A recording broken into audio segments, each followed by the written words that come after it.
Hoje, iremos abordar um problema mundial e de importância crescente: a obesidade. Em 2014, por exemplo, mais de 2,1 bilhões de pessoas apresentavam excesso de peso, em comparação com os 850 milhões que sofriam de subnutrição. A fome e a subnutrição combinadas mataram cerca de 1 milhão de pessoas, enquanto a obesidade matou ao menos 3 milhões. Por definição, obesidade é uma doença crônica associada ao excesso de gordura corporal, localizada ou generalizada, que tem origem complexa e multifatorial, e que é um reflexo da interação entre estilo de vida, carga genética e fatores emocionais de uma pessoa. Porém, ela não é apenas isto. Essa condição é um importante fator de risco para o desenvolvimento de outras doenças e está associada ao aumento da mortalidade, por complicar outras patologias. E é aí que mora o grande problema. Como bem sabemos, hoje as doenças crônicas são a principal causa de morte entre os adultos, tanto no Brasil como no resto do mundo. Elas progridem de forma lenta e gradual. Iniciam silenciosas, com poucos ou nenhum sintoma, porém as repercussões ao longo do tempo são gravíssimas. Assim como a hipertensão e a diabetes, a obesidade constitui um dos fatores da chamada síndrome metabólica, uma síndrome que está associada a doenças cardiovasculares, como o infarto, o derrame cerebral e a trombose. Portanto, devemos dar a devida importância para essa doença, que por alguns é visto apenas como um estilo de vida. O paciente obeso é um grande inflamado. Por essa razão, todas as doenças que contam com uma resposta imune estão alteradas nesses pacientes, desde dermatites até doenças autoimunes, como lúpus e artrite reumatoide.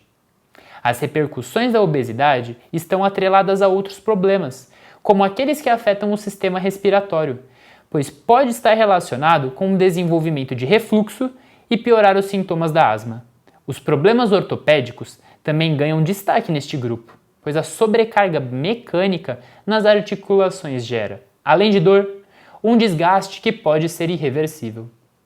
Ainda mais preocupante do que a obesidade na população adulta, a obesidade infantil vem se apresentando como um novo problema mundial. A influência do ambiente familiar acaba tornando propício para que crianças apresentem desde cedo esta doença, além de todas as doenças desencadeadas ou pioradas por conta desse quadro inflamatório. As crianças necessitam lidar desde cedo com os problemas psicossociais atrelados a esta comorbidade. Não podemos tapar os olhos para problemas como discriminação e preconceito, com os quais as crianças acabam tendo de lidar desde pequenas, que repercutem em toda a construção do eu daquele indivíduo no futuro.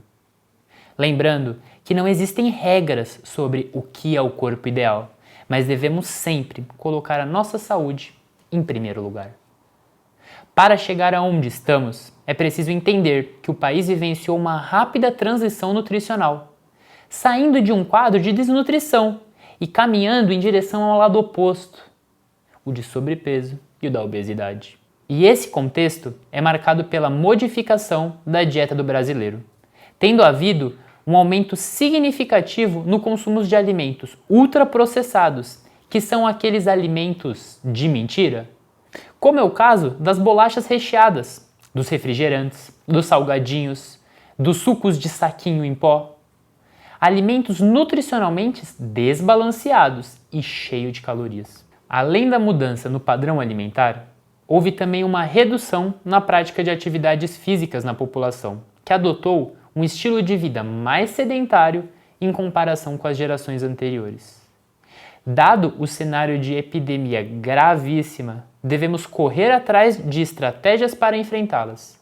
É urgente a necessidade de repensarmos nos nossos hábitos alimentares, levando em conta a promoção de saúde e a prevenção de doenças, e que fez com que a Organização Mundial de Saúde, OMS, recomendasse aos governos que formulassem diretrizes nacionais sobre alimentação e nutrição. O Ministério da Saúde, por sua vez, publicou em 2010 o Guia Alimentar para a População Brasileira, um documento oficial, escrito com o intuito de promover a saúde, fazendo recomendações de como seguir uma alimentação adequada e saudável, de forma acessível e confiável. Neste documento, vários temas são abordados de forma clara.